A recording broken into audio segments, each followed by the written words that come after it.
अनु की नई शुरुआत अब रफ्तार पकड़ने लगती है। वो अपने फैसलों पर कायम रहने की कोशिश करती है और खुद को ये यकीन दिलाती है कि आगे बढ़ना ही सही रास्ता है।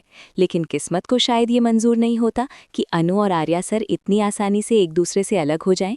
कहानी यहीं से एक नया खेल खेलती है, जहां हालात दोनों को फिर से आमने सामने लाने की तैयारी कर लेते हैं। अनु जिस नए मौके के लिए शहर छोड़ने का सोच रही होती है, वही प्रोजेक्ट किसी न किसी वजह से आर्या सर की कंपनी से जुड़ जाता है। और जैसे ही ये खबर सामने आती है, दोनों के पैरों तले जमीन खिसक जाती है। अनु को लगता है कि वो जितना दूर भागने की कोशिश कर रही थी, किस्मत उतना ही पास खींच रही है। वहीं आर्या सर के लिए ये दूसरा मौका जैसा होता है, लेकिन इस बार वो कोई गलती नहीं करना चाहते। पहली मुलाकात के सीन में कोई डायलॉग भारी नहीं होता, बस नजरें टकराती हैं। एक पल के लिए वक्त रुक जाता है और दोनों को एहसास होता है कि जुदाई ने उन्हें कमजोर नहीं बल्कि और ज्यादा सच्चा बना दिया है। अनु अब पहले जैसी नहीं रही। उसकी आंखों में प्यार के साथ साथ सवाल और शर्तें भी हैं। वो साफ समझ चुकी है कि इस बार अगर कोई रिश्ता बनेगा तो बराबरी और सच्चाई के साथ बनेगा। दूसरी तरफ आर्या सर भी बदले हुए नजर आते हैं। उनके फैसलों में अब अहंकार नहीं बल्कि समझ होती है। वो अनु पर कोई दबाव नहीं डालते, न ही पुराने जज्बातों का सहारा लेते हैं, बल्कि उसे स्पेस देते हैं। और यही बात अनु को सबसे ज्यादा कंफ्यूज कर देती है।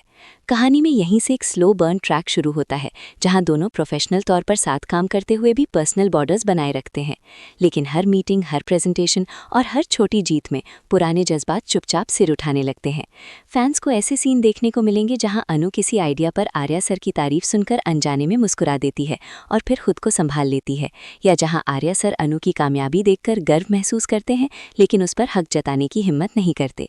इसी बीच कहानी में कुछ नए चेहरे एंटर करते हैं जो अनु के करीब आते हैं, कोई दोस्त बनकर, कोई सपोर्ट सिस्टम बनकर, और शायद कोई ऐसा इंसान भी जो अनु में इंटरेस्ट दिखाने लगता है। ये देखकर आर्या सर के अंदर का डर फिर से जाग जाता है, लेकिन इस बार वो जलन में गलत कदम नहीं उठाते बल्कि खुद से सवाल करते हैं कि क्या वो सच में अनु के लायक बन पाए हैं। अनु के लिए ये फेज सबसे अहम होता है, क्योंकि वो पहली बार बिना किसी मजबूरी के अपने दिल की सुनने की कोशिश करती है। वो देखती है कि आर्या सर के बदले हुए रवैये में सच्चाई है या ये भी वक्त के साथ बदल जाएगा। कहानी में एक बड़ा इमोशनल मोमेंट तब आता है जब किसी प्रोजेक्ट की वजह से दोनों को फिर से साथ ट्रैवल करना पड़ता है, और वो जगह होती है जहां कभी उनकी कहानी ने सबसे खूबसूरत मोड़ लिया था। यादें ताज़ा होती हैं, पुराने जख्म भी हरे होते हैं और सवाल और गहरे हो जाते हैं। एक रात ऐसा सीन आता है जहां दोनों खुलकर बात करते हैं, बिना आरोप, बिना शिकायत, सिर्फ सच के साथ। आर्या सर पहली बार ये मानते हैं कि उन्होंने प्यार को कंट्रोल समझ लिया था, और अनु पहली बार कबूल करती है कि वो आज भी उनसे प्यार करती है, लेकिन डर उससे भी ज्यादा है। ये कन्फेशन किसी प्रपोजल या वादे में नहीं बदलता, बल्कि एक अधूरी सी उम्मीद बनकर रह जाता है। कहानी यहीं से और इंटेंस हो जाती है, क्योंकि अब सवाल ये नहीं कि प्यार है या नहीं, बल्कि ये है कि क्या भरोसा दोबारा बनाया जा सकता है। फैंस को हर एपिसोड में लगेगा कि अब शायद दोनों एक हो जाएंगे, लेकिन तभी कोई नई सिचुएशन आकर सब कुछ रोक देगी। तुमसे तुम तक इस ट्रैक में ये दिखाएगा कि प्यार दूसरा मौका मांगता है, लेकिन उस मौके की कीमत ईमानदारी और सब्र होती है। और जैसे जैसे कहानी आगे बढ़ेगी, अनु और आर्या सर के बीच का रिश्ता किसी नाम के बिना भी गहराता जाएगा।